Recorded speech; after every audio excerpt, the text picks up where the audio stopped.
તમામ દર્શક મિત્રોને નમસ્કાર. તમારા બધાનું ભાવભીનું સ્વાગત. મિત્રો, કારકિર્દી વિશેષ શ્રેણીમાં આપણે જુદા જુદા ક્ષેત્રની એવી વ્યક્તિને મળવાનો પ્રયત્ન કરીએ છીએ જેઓએ રસપ્રદ રીતે પોતાની કારકિર્દી નિર્મિત કરી હોય છે. તેઓ જે પ્રક્રિયામાંથી પસાર થયા હોય, તેઓના જે અનુભવ છે, એમની અનુભવ સંપદા છે, જે પ્રક્રિયામાંથી તેઓ પસાર થયા હોય, એ તમામ બાબતો પૈકીની એવી ઘણી બધી બાબતો છે જે આપણને માહિતી, માર્ગદર્શન અને સાથે પ્રેરિત કરી શકે એ પ્રકારનું સામર્થ્ય પણ ધરાવતી હોય છે. તો એવા જ વ્યક્તિને આજે અમે આમંત્રિત કર્યા છે. તેઓ છે ડૉક્ટર રાકેશ હાજીયાણી. સૌપ્રથમ તમામ દર્શક મિત્રો વતી, દૂરદર્શન વતી તેઓ શ્રીનું આપણે સ્વાગત કરીએ. સર નમસ્કાર, તમારું સ્વાગત. ખૂબ ખૂબ આભાર. હવે સર, સૌપ્રથમ પ્રાથમિક પરિચય જે મિત્રોને આપવાનો હોય તો આપણે ત્યાંથી શરૂ કરીએ અને એ રસમ તમે જ પૂર્ણ કરો. મિત્રોને તમે તમારો પ્રાથમિક પરિચય આપશો. મારું નામ રાકેશ હાજીયાણી છે અને હાલ હું ફોરેન્સિક સાયન્સ લેબોરેટરીમાં સાયન્ટિફિક ઓફિસર તરીકે ફરજ બજાવું છું અને મેં ફિઝિક્સમાં ડોક્ટરેટ કરેલ છે સૌરાષ્ટ્ર યુનિવર્સિટીમાંથી. ઓકે, તો આ એકદમ રસપ્રદ બાબત છે કારણ કે તમે અદ્ભુત કાર્ય કરી રહ્યા છો. તમે જે કામગીરી કરી રહ્યા છો એક સાયન્ટિફિક ઓફિસર તરીકે, તો એક આખી એક પ્રોફેશનલ એવી અદ્ભુત કરિયર છે. એના વિશે પણ આપણે વાત કરીશું ભવિષ્યમાં. પણ અત્યારે સૌપ્રથમ આપણે એ વાત કરવી છે કે તમે જે વાત કરી એ પ્રમાણે ડોક્ટરેટ કર્યું, તો એ જે તબક્કાઓ છે એમાંથી તમે પસાર થયા, તો આપણે સમગ્રતાથી વાત કરવી છે. એટલે જેને આપણે એવું ગણીએ ને કે તમારું પ્રાથમિક શિક્ષણ છે એ તમે ક્યાં લીધું, ત્યાંથી આપણે વાત માંડીએ કે તમે કેવી રીતે ક્યાંથી ભણવાની શરૂઆત કરેલી. પ્રાથમિક શિક્ષણમાં તો અમે અમારું જે ગામ છે લજાઈ, જે ટંકારા તાલુકાની અંદર મોરબી જિલ્લાની અંદર લજે ગામ છે, એ લજે ગામની અંદર મારું પ્રાથમિક શિક્ષણ પૂર્ણ થયું. અને પ્રાથમિક શિક્ષણ પછી સેકન્ડરી જે છે એ સેકન્ડરી શિક્ષણ બી લજે અમારા ગામની અંદર જ પૂર્ણ થયેલ છે. ઓકે. અને પછી હાયર સેકન્ડરી માટે મોરબી શિફ્ટ થયા હતા અને હાયર સેકન્ડરી જે છે 11-12 સાયન્સ એ મોરબી પૂર્ણ કર્યું. એટલે આ ખૂબ મહત્વનું છે. તમે પ્રાથમિક શિક્ષણ લીધું, પછી તમે માધ્યમિક શિક્ષણ લીધું અને ઉચ્ચતર માધ્યમિક શિક્ષણ લેવા માટે પછી તમે થોડા મોટા સેન્ટરમાં જાઓ છો કે જ્યાં શિક્ષણની સુવિધાઓ થોડી પ્રમાણમાં વધારે સારી હોવાની શક્યતા હોય. તો આપણે ડૉક્ટર રાકેશ એ વાત કરીએ કે તમે જ્યારે માધ્યમિક શિક્ષણ લીધું એ વખતે તમને જે પર્સન્ટેજ આવ્યા હોય, જે માર્ક્સ આવ્યા હોય, અને પછી તમારે આગળ ઉચ્ચતર માધ્યમિકમાં, કારણ કે એવું થતું હોય કે તમારે પ્રવાહ નક્કી કરવાનો હોય કે તમારે વિજ્ઞાન પ્રવાહમાં જવું છે કે પછી સામાન્ય પ્રવાહમાં જવું છે કે વિનયન પ્રવાહમાં જવું છે વગેરે. તો એ બધા ઓપ્શન્સ, એક ટ્રાન્ઝિશન ત્યાં આવે છે. તો એ ટ્રાન્ઝિશન પૂર્વે જ્યારે તમે માધ્યમિક કક્ષાએ ભણો છો અને પછી ઉચ્ચતર માધ્યમિક તરફ જાઓ છો, તો એ વખતે તમારા માર્ક્સ પણ મહત્ત્વના હોય અને તમારા રસ, રુચિ, ઝુકાવ છે એ પણ મહત્ત્વના હોય. તો થોડી વાત એ આપણે મિત્રો સમક્ષ મૂકીએ કે એ વખતે સ્થિતિ કેવી હતી, તમે કઈ રીતે એ પસંદગી કરી કે ઉચ્ચતર માધ્યમિક વિજ્ઞાન પ્રવાહમાં જવું છે. જનરલી ગામડામાં શું હોય છે કે લોકો પ્રમાણમાં થોડા એજ્યુકેટેડ ઓછા હોય છે અને ગામડાના જે સ્ટુડન્ટ છે એને માર્ગદર્શન માટે પૂરું માધ્યમ નથી મળતું. રાઈટ. અને એ આગળ કારકિર્દી કેવી રીતે કરવી, એમાં આગળ કેવી રીતે વધવું, એ એમના માટે લિમિટેડ સ્કોપ હોય છે. રાઈટ.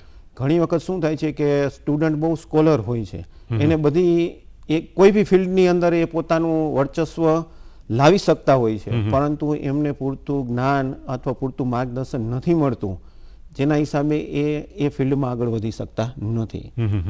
એટલે એ સમયે એટલું બધું માહોલ નહોતો કે જેથી કરીને આપને પૂરું ગાઈડન્સ કે પૂરું માર્ગદર્શન મળી રહે. પરંતુ જે અમારી સ્કૂલ છે, સ્કૂલમાંથી માર્ગદર્શન આપવામાં આવતું. પછી આપણા ઘરનો માહોલ એવો હતો કે ફાધર હતા એ એજ્યુકેટેડ હતા અને એ થોડું બધું નોલેજેબલ હતા, જેના હિસાબે એમને માર્ગદર્શન આપ્યું. સ્કૂલ તરફથી માર્ગદર્શન આપવામાં આવ્યું કે ભાઈ સાયન્સ ફિલ્ડની અંદર આપણે આગળ વધીએ તો વધારે સારું રહીએ. અને એના હિસાબથી 11-12 સાયન્સની અંદર જે છે એ સાયન્સ ફિલ્ડ એટલે સાયન્સ વિજ્ઞાન પ્રવાહ પછી પસંદ કર્યો અને મોરબીની જે ઉચ્ચતર માધ્યમિકની સ્કૂલ છે તેમાં એડમિશન લીધું. મોરબી વીસી હાઈસ્કૂલ છે, વીસી હાઈસ્કૂલની અંદર 11-12 સાયન્સ મેં ત્યાં પૂર્ણ કરેલ. વાહ. એટલે આ ખૂબ મહત્વની બાબત છે કે તમને જ્યારે યોગ્ય સમયે યોગ્ય માર્ગદર્શન મળે અને પછી યોગ્ય વિકલ્પની પસંદગી થાય તો આ અતિ મહત્વની બાબત છે. કારણ કે જ્યારે પણ નિર્ણાયક તબક્કો હોય તો એ વખતે આ પ્રકારનું માર્ગદર્શન છે એ ખૂબ જ મદદરૂપ સાબિત થતું હોય છે વિદ્યાર્થીને. વિદ્યાર્થી પછી શહેરમાં હોય તો તમે જે વાત કરી એ પ્રમાણે એમની પાસે કદાચ એ વખતે સોર્સિસ પણ વધારે હોય, એમની પાસે સ્ત્રોત વધારે હોય, માર્ગદર્શન આપનારા પણ વધારે હોય. જ્યારે ટાંચા સાધનોની વચ્ચે કાર્ય કરવાનું હોય ત્યારે આ પ્રકારની મુશ્કેલી હોય. તો હવે ડૉક્ટર રાકેશ, આપણે એ વાત કરીએ કે તમે વિજ્ઞાન પ્રવાહ પસંદ કર્યો, 11-12 ધોરણ તમે કર્યા, તો એ વખતે તમારા મનમાં શું હતું? કારણ કે વિજ્ઞાન પ્રવાહનું જે પરિણામ છે એ અતિ મહત્વનું હોય છે. પરિણામ પછી જે બધા વિકલ્પો હોય, મને લાગે છે એ વખતે તો ગ્રુપ હતા નહીં A અને B, તમે જ્યારે અભ્યાસ કરતા હતા ત્યારે, કે એ વખતે તમે વિજ્ઞાન પ્રવાહ છે એટલે તમારે ભૌતિક વિજ્ઞાન છે, રસાયણ વિજ્ઞાન અને જીવ વિજ્ઞાન ઉપરાંત ગણિતશાસ્ત્ર, આ બધા ચારેય વિષય, ફિઝિક્સ, કેમિસ્ટ્રી, બાયોલોજી અને મેથેમેટિક્સ, આ બધું ભણવાનું હોય. તો તમે એ જે ભણતા હતા અને પછી એનું જે પરિણામ છે અને પછી બીજા વિકલ્પ તરફ જવાની વાત આવે તો થોડી વાત આપણે મિત્રોને એ કરવી છે કે એ તમે ભણ્યા અને પછી તમારું પરિણામ અને પછી વિકલ્પ એ કેવી રીતે તમે પસંદ કર્યું? સર, હું તમને એક રિક્વેસ્ટ કરું છું કે તમે જે મને ક્વેશ્ચન પૂછ્યો એનો હું જવાબ આપું છું ત્યાર પહેલાં હું બીજી એક વાત કહેવા માગું છું. ચોક્કસ. કે જે સમયે અમારી જે હાઈસ્કૂલનો જે પીરિયડ હતો એ સમયે બધાને પૂરતું નોલેજ નહોતું મળતું, ગાઈડલાઈન નહોતી કે કેરિયર કેવી રીતે બનાવવું. ઓકે. હાલમાં જે સ્ટુડન્ટો સારી પોઝિશન ઉપર છે અથવા તો સારું નોલેજ ધરાવે છે એ લોકો ગામની સ્કૂલમાં સમયાંતરે પ્રોગ્રામ કરી અને લોકો જે સ્ટુડન્ટ છે અથવા તો એમના વાલીઓ છે એમને અવેર કરે છે કેરિયર રિલેટેડ. વાહ. હા, એટલે અમે એક ગ્રુપ સાથે મળીને એક આ પ્રકારના એક પ્રોગ્રામનું આયોજન કર્યું છે. વાહ, એ ખૂબ સરસ વાત છે. એટલે લોકોને થોડું એ બી રિક્વેસ્ટ છે કે તમારાથી થઈ શકે તો તમે બી આ રીતનું એક ગ્રુપ બનાવી અને જે લોકોની પાસે ગાઈડલાઈન નથી અથવા ગાઈડલાઈન મળી શકતી નથી તો એવા લોકો સુધી પહોંચી અને એમાંથી કોઈ બી સ્કોલર સ્ટુડન્ટ છે, સપોઝ કે કોઈ બી એક સ્ટુડન્ટ બી આગળ આવે છે તો એમના ફેમિલી માટે, એમના ગામ માટે કે એમના શહેર માટે કે એમના રાજ્ય માટે કે એમના દેશ માટે ખૂબ મહત્વની વસ્તુ છે. ખૂબ સરસ વાત કરી તમે, કારણ કે આ અતિ મહત્વની બાબત છે.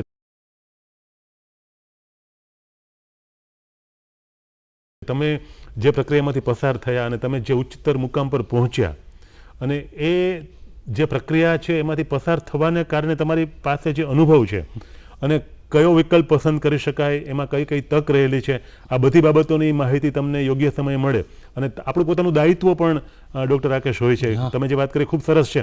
એટલે ચોક્કસપણે ઘણા બધા મિત્રો આપણને સાંભળી રહ્યા છે, નિહાળી રહ્યા છે, દર્શકો, તો એ ચોક્કસપણે આ બાબત છે એ ઉપયોગી છે એટલે અમલમાં મૂકવા માટેનો પણ પ્રયત્ન કરશે. તો હવે તમે તમારી થોડી એ વાત કરો કે પછી 12મા ધોરણના પરિણામ પછીનો જે વિકલ્પ છે તો એમાં કઈ રીતે તમે આગળ વધ્યા? 12મા ધોરણ પછી એન્જિનિયરિંગ ડિપ્લોમામાં અને એન્જિનિયરિંગમાં એડમિશન મળી શકતું હતું અને એન્જિનિયરિંગમાં જવાની ઈચ્છા પણ હતી, પણ સાથે સાથે જે પ્યોર સાયન્સ છે, જે પ્યોર સાયન્સની અંદર બી સારા સ્કોપ હતા. એટલે પ્યોર સાયન્સની અંદર વધારે ઇન્ટરેસ્ટ હોવાથી પ્યોર સાયન્સનું પસંદગી કરી અને મોરબીની અંદર સાયન્સ કોલેજ છે, સાયન્સ કોલેજ, એમાં મેં એડમિશન લીધું અને એમાં FIBSc, SYBSc ત્યાં પૂર્ણ કરેલ. પછી TYની અંદર એવું હતું કે સિલેક્શન હતું કે તમારે કેમિસ્ટ્રી રાખવાનું છે કે મેથેમેટિક્સ રાખવાનું છે કે માઇક્રોબાયોલોજી રાખવાનું છે કે પછી ફિઝિક્સ રાખવાનું છે. એટલે મોરબી સાયન્સ કોલેજની અંદર ફક્ત ને ફક્ત કેમિસ્ટ્રી જ અવેલેબલ હતું. TYમાં તમે સ્પેશિયલાઇઝેશન કરવું હોય તો તમે કેમિસ્ટ્રી જ કરી શકો, બીજા સબ્જેક્ટ ત્યાં હતા નહીં.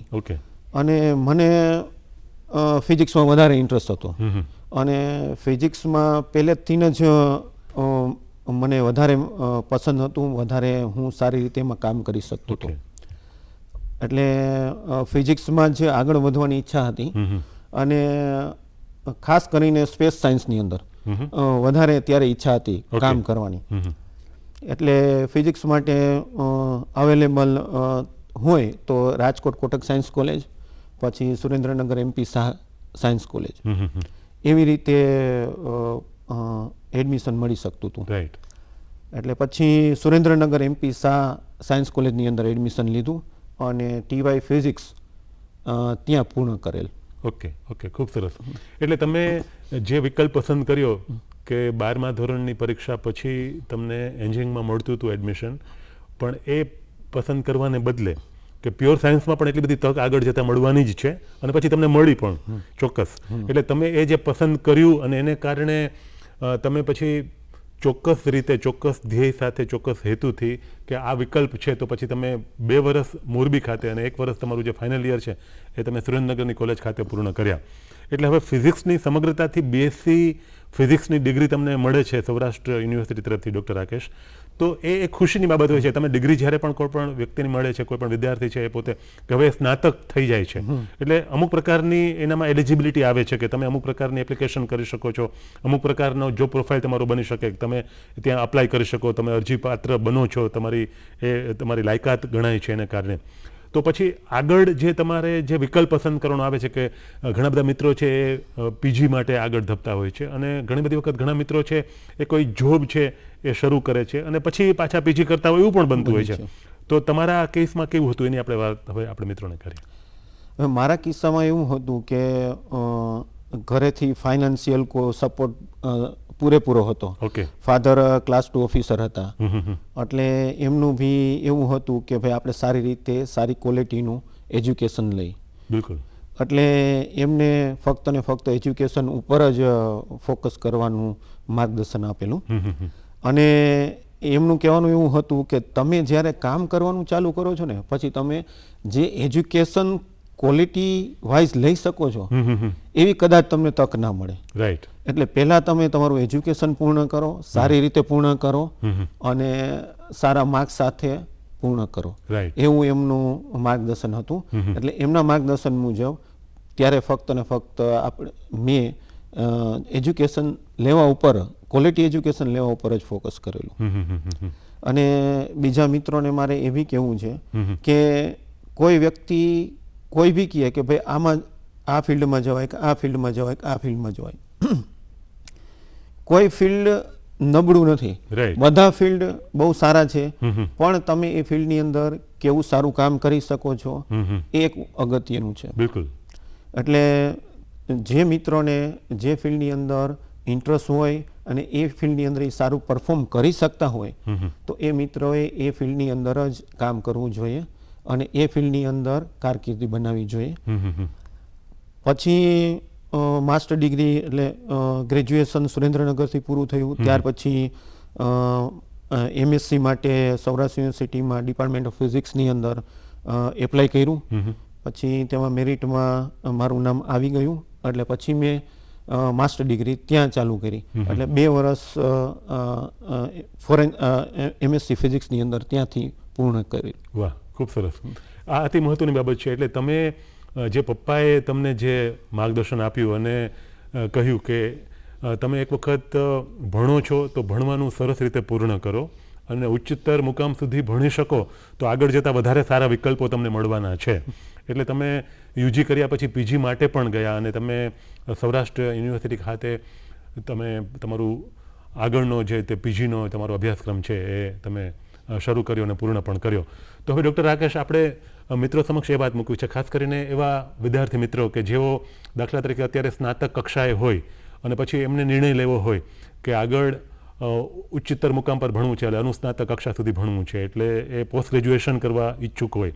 તો તમે ફિઝિક્સમાં કર્યું, તો આપણે ફિઝિક્સના એંગલથી વાત કરીએ કે તમે એ જે અભ્યાસક્રમ 3 વર્ષનો કર્યો એમાં બીજા વિષયો પણ તમે સબસિડિયરી સબ્જેક્ટ પણ ભણ્યા હો, પછી ત્યાં તમે જ્યારે પીજી કરો છો તો તમારો મેઇન સબ્જેક્ટ છે એ તમારે ભણવાનો આવે છે. તો તમે ફિઝિક્સમાં એ પીજી કર્યું, પોસ્ટ ગ્રેજ્યુએશન તમે કરો છો, તો હવે આપણે થોડી વાત એવી કરીએ કે 3 વર્ષનો અભ્યાસક્રમ તમારો સ્નાતક કક્ષાનો અને અનુસ્નાતક કક્ષાનો 2 વર્ષનો, તો આ 2 વર્ષનો જે વધારે સઘન છે, વધારે ગહન પણ છે અને વધારે વ્યાપ્ત પણ છે અને તમારી પાસેથી વધારે કમિટમેન્ટ અને વધારે એફર્ટ પણ માંગે છે, તો એ હકીકતમાં એ કયા પ્રકારના હોય છે? તમારો પોતાનો જે એક્સપિરિયન્સ છે, તમારો પોતાનો અનુભવ છે કે તમે જ્યારે ગ્રેજ્યુએશન કરતા હતા એ વખતે જે મહેસૂસ કરતા હતા અને તમારી જે થોટ પ્રોસેસ હતી એ, અને પછી પીજી કરો છો એ વખતે તમારી જે થોટ પ્રોસેસ છે, તો આ બંને વચ્ચેનો જે કમ્પેરેટિવ સ્ટડી, જેને કે તુલનાત્મક રીતે મૂલવવાનો પ્રયત્ન, કે જેથી કરીને એવા વિદ્યાર્થીઓ કે જે ભવિષ્યમાં આ રીતે કંઈક કરવા ઈચ્છુક હોય તો એમને આ મદદરૂપ સાબિત થાય. જ્યારે તમે 12th પાસ કરી અને ગ્રેજ્યુએશન માટે એડમિશન લ્યો છો ત્યારે જે તમારું જે આઈક્યુ છે એના કરતાં જ્યારે તમે માસ્ટર ડિગ્રીમાં એડમિશન લેશો ત્યારે તમારો આઈક્યુ બહુ વધારે ઊંચો આવશે. બિલકુલ. જેના હિસાબે છે ને તમે તમારી જે થોટ પ્રોસેસ છે એ જે ગ્રેજ્યુએશન લેવલે હતી એના કરતાં તો અનહદ વધી જશે. તમે જાતે ખરા ખોટાની ખબર પડશે, કયા ડાયરેક્શનમાં જવું, કેમ કે તમારું મિત્ર ગ્રુપ વધી ગયું હશે, એના સિવાય બીજા તમારા કોન્ટેક્ટ્સ વધી ગયા હશે, કોલેજની અંદર તમારા જે પ્રોફેસર્સ છે એમનો તમને પરિચય થશે, એ લોકો તમને માર્ગદર્શન આપશે, તમારા ગ્રુપમાંથી તમને માર્ગદર્શન મળશે. એટલે તમારા માટે કેટલા ફિલ્ડ અવેલેબલ છે, તમે કેમાં સારું કામ કરી શકશો.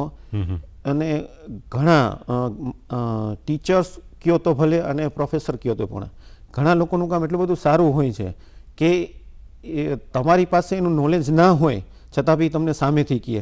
તમારું હાર્ડવર્ક, તમારું નોલેજ, તમારી કામ કરવાની ધગસ એ બધું જોઈ અને એ લોકો તમને સામેથી ગાઈડ કરે કે ભાઈ તમે આ દિશામાં જાઓ, આ દિશામાં જાઓ, એ તમારા માટે બહુ સારું છે. પછી વિદ્યાર્થીએ પસંદ કરવાનું છે કે એ દિશામાં જાવું કે ના જાવું. અને એ લોકો તેમના સારા અને ખરાબ અનુભવ બી તમને આપે છે. અને એના સિવાય તમને માર્ગદર્શન બી આવે છે કઈ જગ્યાએ તમને મુસીબત આવી શકશે અને આ ફિલ્ડ જો તમે પસંદ કરો તો ફ્યુચરમાં એનો શું સ્કોપ છે.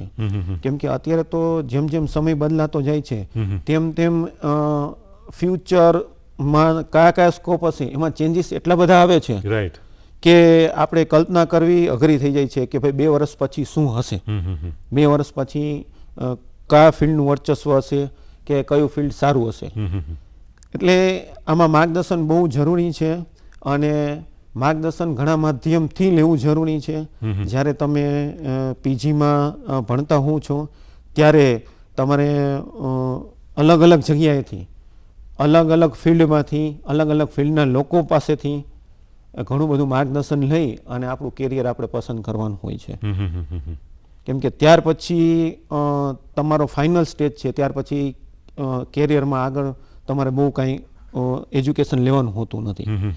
ત્યારથી જ તમારે ફાઇનલાઇઝ કરવાનું હોય છે કે તમે શું બની શકશો અને કયા ફિલ્ડની અંદર તમે સારી કામગીરી કરી શકશો અને કયા ફિલ્ડની અંદર. કેમ કે ત્યાર પછી તમારા ઉપર ફેમિલીની જવાબદારી આવવાની હોય છે અને સમાજની બી ઘણી જવાબદારી આવવાની હોય છે. એના હિસાબથી તમારે બધું પસંદ કરવાનું હોય છે.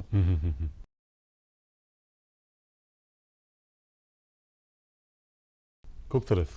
આ રસપ્રદ બાબત છે કારણ કે તમે આ સમજ કેળવો અને તમારામાં આ પરિપક્વતા આવે, તમારું મિત્ર વર્તુળ છે એ પણ વિસ્તરે અને અલગ અલગ જે બધા ફિલ્ડના લોકો છે એના સંપર્કને કારણે પણ તમે ઘણું બધું શીખતા હો છો.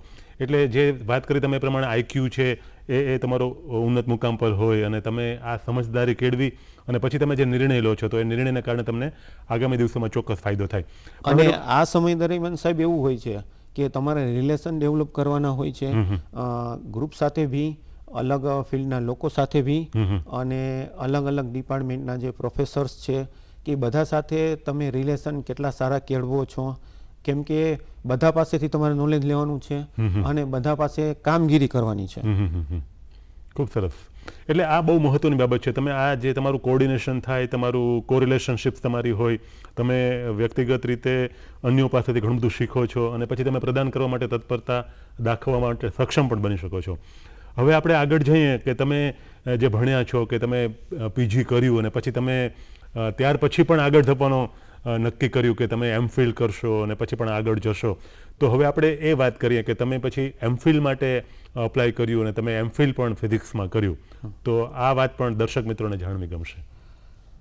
હવે માસ્ટર ડિગ્રી કર્યા પછી મને આગળ એજ્યુકેશન લેવાનો શોખ હતો, રિસર્ચ કરવાનો શોખ હતો.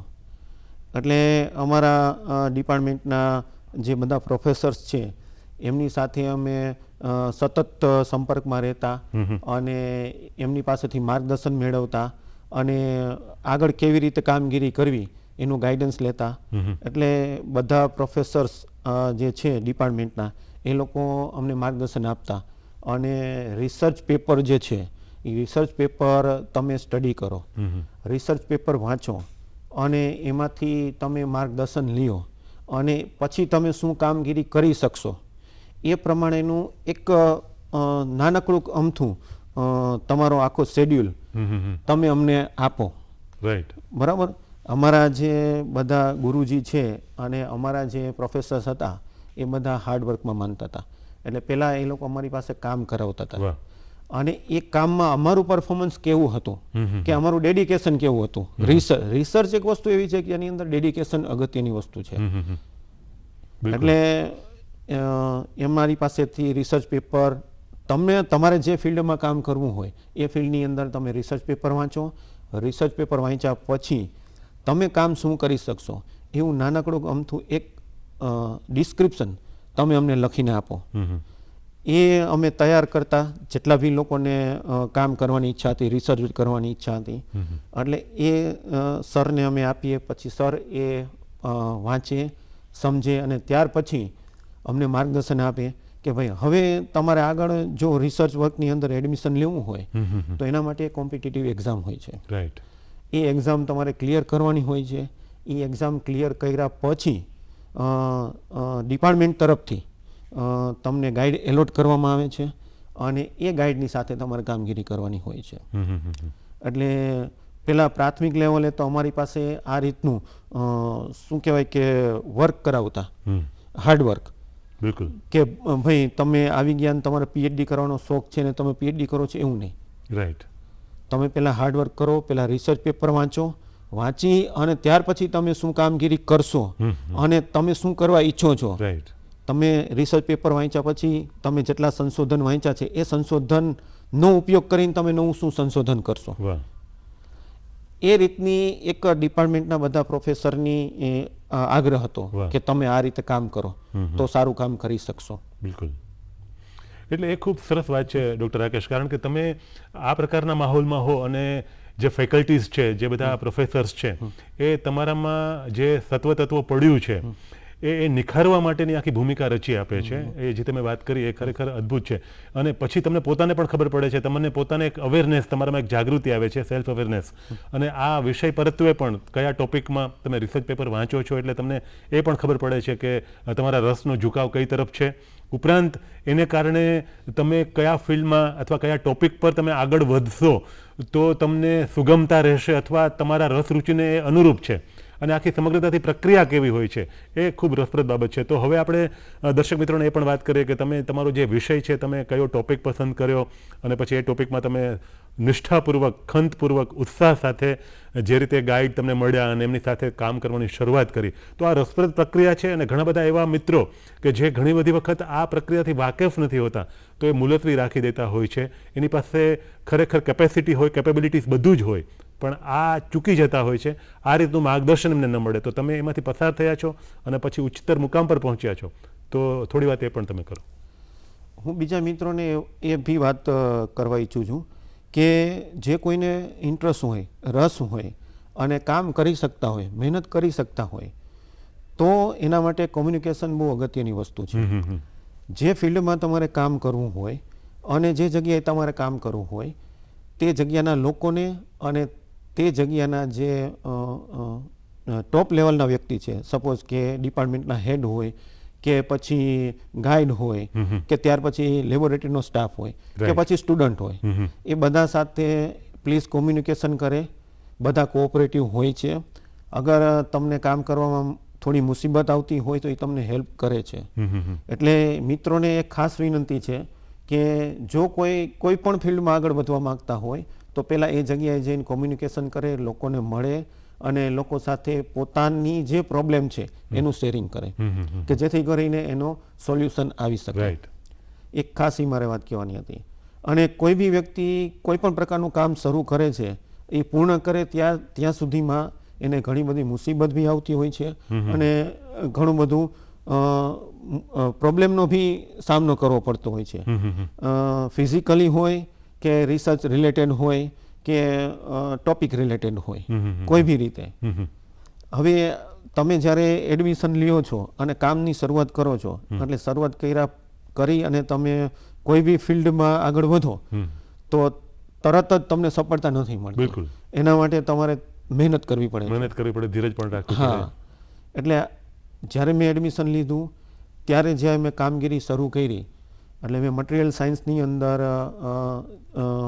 PhDનું કામ શરૂ કર્યું. એમાં મને એડમિશન મળ્યું. હવે એડમિશન મળ્યા પછીની પ્રોસેસ એવી હોય છે કે RDC પહેલાં તો તમારે એન્ટ્રન્સ એક્ઝામ આપવી પડે. બિલકુલ. એન્ટ્રન્સ એક્ઝામની અંદર દર વખતે યુનિવર્સિટીની પોલિસી પ્રમાણે પેટર્ન બદલતી રહેતી હોય છે. એટલે કે પેપરની અંદર સબ્જેક્ટના ક્વેશ્ચન બી હોય, પછી તમારી મેથોડોલોજીના ક્વેશ્ચન હોય, ઓકે. પછી ઇંગ્લિશના ક્વેશ્ચન હોય, પછી રિસર્ચ રિલેટેડ ક્વેશ્ચન હોય. એ રીતનું તમારે પેપર દેવાનું હોય. એમાં તમે પાસ થાવ ત્યાર પછી ગાઈડ તમને એલોટ થઈ જાય. ત્યાર પછી તમે કામગીરી શરૂ કરો અને ગાઈડ તમને કામગીરી આપે અને એ પ્રમાણે તમે એમની પાસે કામ લઈને જાઓ કે ભાઈ તમે મને જે કામ આપ્યું હતું એમાં મેં આટલું કામ કરીને હું તમારી પાસે લઈને આવ્યો છું. ત્યાર પછી આગળની કામગીરી શરૂ થાય. આખી મેથડ એવી હોય છે કે દર 6 મહિને તમારે અને તમારા ગાઈડે પ્રોગ્રેસ રિપોર્ટ આપવાનો હોય છે કે ફર્સ્ટ 6 મંથ પછી સેકન્ડ 6 મંથમાં તમે શું કામગીરી કરી, તમારા રિસર્ચમાં શું અપડેટ આવ્યું છે, તમે ક્યાં સુધીનું કામ કર્યું છે. હવે મટીરિયલ સાયન્સની અંદર મેં PhDનું કામ શરૂ કર્યું એટલે મટીરિયલ સાયન્સની અંદર મેં ક્રિસ્ટલોગ્રાફી પર કામ ચાલુ કર્યું. થાઇયુરિયા બેઝ ક્રિસ્ટલ હોય એ ક્રિસ્ટલ ઉપર કામગીરી કરી. તો ક્રિસ્ટલની અંદર એવું છે સાહેબ કે અમુક જે રિએક્શન છે એ એટમોસ્ફિયર રિલેટેડ હોય. એટમોસ્ફિયરના ટેમ્પરેચર અને એટમોસ્ફિયરની હ્યુમિડિટી હોય એ પ્રમાણે આપણા જે સિસ્ટમ છે એ એક્ટિવ થતી હોય અને એ પ્રમાણે આપણે ક્રિસ્ટલ મળતા હોય છે. ઓકે. એટલે મારો ટોપિક હતો એ જે ક્રિસ્ટલ મેં ગ્રો કર્યા એ SHG રિસ્પોન્સ આપે છે. SHG મતલબ સેકન્ડ હાર્મોનિક જનરેશન. એટલે કે તમે એનર્જી જે આપો ઇનપુટમાં એની આઉટપુટ ડબલ એનર્જી મળે એ પ્રકારના ક્રિસ્ટલ. એટલે એનો ઉપયોગ મેડિકલ ફિલ્ડની અંદર, કમ્યુનિકેશનની અંદર, સ્પેસ ટેકનોલોજીમાં અને જે બધા ઇન્સ્ટ્રુમેન્ટ છે મેડિકલ ઇન્સ્ટ્રુમેન્ટ્સ એની અંદર એનો ઉપયોગ થાય છે. એટલે એનાથી ફાયદો શું થાય કે તમારી એનર્જી ડાયરેક્ટ ડબલ થઈ જાય છે. વાહ. અને એ જ ફિલ્ડની અંદર મેં PhDનું કામ મેં પૂરું કરી નાખ્યું છે, પણ છતાં બી મેં કામ ચાલુ રાખ્યું છે. હવે મારો આગળનો જે ટાર્ગેટ છે એ થર્ડ હાર્મોનિક જનરેશનનો. એટલે કે હું ઇનપુટ એનર્જી જે આપું તે મને 3 ટાઈમ્સ મળે એ પ્રમાણેના હું ક્રિસ્ટલ બનાવવાનો પ્રયત્ન કરું છું હાલ. PhD મારું પતી ગયું છે. PhD મને ડિગ્રી મળી ગઈ છે. સેકન્ડ હાર્મોનિક જનરેશન સુધી મેં કામ બી કરી લીધું છે. હવે એ જ મટીરિયલની અંદર હું થર્ડ હાર્મોનિક જનરેશન મેળવવાનો પ્રયત્ન કરું છું. એ સિસ્ટમમાં એ રીતે ફેરફાર કરું કે જેથી કરીને મને જે ક્રિસ્ટલ મળે એ ક્રિસ્ટલ હું ઇનપુટ એનર્જી આપું એના કરતાં 3 ટાઈમ્સ મને એનર્જી મળે. એટલે બધા મિત્રોને મારું કહેવાનું એવું છે કે ભાઈ તમે તમારી ડિગ્રી પૂરી થઈ ગયા પછી બી તમે જો કામગીરી ચાલુ રાખવું હોય તો રાખી શકો છો. આ જે કામગીરીથી મને કોઈ ડિગ્રી નથી મળવાની, પણ હું એ કામગીરી પૂર્ણ કરી અને એને રિલેટેડ રિસર્ચ પેપર પબ્લિશ કરી શકીશ, જેની મને ક્રેડિટ બી મળશે. બિલકુલ. અને કદાચ એવું બી બને કે પ્રોફેશનલ બી કામ કરી શકીએ આપણે કોઈ મેડિકલ ફિલ્ડમાં અથવા કોઈ બી ફિલ્ડની અંદર પ્રોફેશનલી એ ક્રિસ્ટલનો ઉપયોગ થઈ શકે. ખૂબ સરસ. એટલે આ તમે ખૂબ મહત્વની બાબત છે એની વાત કરી છે કે તમે ભણ્યા પછી તમારું ડૉક્ટરેટ થઈ ગયું છે, તમે PhD થઈ ગયા, હવે રાકેશ રાજાણીના આગળ ડૉક્ટર રાકેશ રાજાણી આ રીતે તમે લખી શકો છો એ સ્થિતિ પર પહોંચ્યા. રસપ્રદ પ્રક્રિયાની આખી વાત કરી અને હજુ પણ તમે હાલમાં તમે પ્રવૃત્ત છો. તમે સાયન્ટિફિક ઓફિસર તરીકે ફોરેન્સિક સાયન્સ લેબોરેટરીમાં કાર્યરત છો અને હજુ પણ તમે તમારો જે એ એકેડેમિક તમારો જે સ્ટડી છે એ પૂર્ણ થઈ ગયો, તમારી પાસે કોમ્પિટન્ટ ડિગ્રી પણ તમારી પાસે છે, તમે એલિજિબલ છો, તમે હવે કાર્યરત છો, છતાં પણ ઉત્સુકતા સાથે એક નવું શીખવાના ભાગરૂપે અને નવું પ્રદાન કરવા માટેની તત્પરતા દાખવતા તમે સરસ આ કાર્ય કરી રહ્યા છો. તો મને લાગે છે કે ખૂબ રસપ્રદ વાતો ડૉક્ટર રાકેશ આજે આપણે મિત્રો સમક્ષ મૂકી છે કે સમગ્રતાથી તમારી આખી અભ્યાસ યાત્રા અને જે ડૉક્ટરેટ એટલે તમે એ કર્યા પછી સ્પેશિયલી પ્રોફેશનલી કાર્ય થયા પછી પણ તમે ભણી રહ્યા છો, ઇન્ડિરેક્ટલી ભણી રહ્યા છો અને સંશોધન કાર્ય છે ને આગળ ધપાવી રહ્યા છો. તો તમામ મિત્રો વતી તમને ખૂબ ખૂબ શુભકામના કે Thank you. તમે એમાં પણ ખૂબ આગળ ધપો અને Thank તમે you. જે પ્રદાન કરી રહ્યા છો એ ચોક્કસપણે અન્ય મિત્રોને પણ ઉપયોગી સાબિત થશે. Thank you. અને આજે જે વાતો થઈ છે એ અમારા દર્શક મિત્રોને ચોક્કસપણે ગમી જ છે અને તેઓ એનો ઉપયોગ કરી અને પોતાની કરિયર છે, પોતાની કારકિર્દી છે એ વિશેષ બને એ માટે પ્રયત્ન કરશે. તમે આવ્યા અને રસપ્રદ વાતો મિત્રો સમક્ષ મૂકી આપી તો તમામ વતી, દૂરદર્શન વતી તમારો ખૂબ ખૂબ આભાર, ધન્યવાદ. Thank you.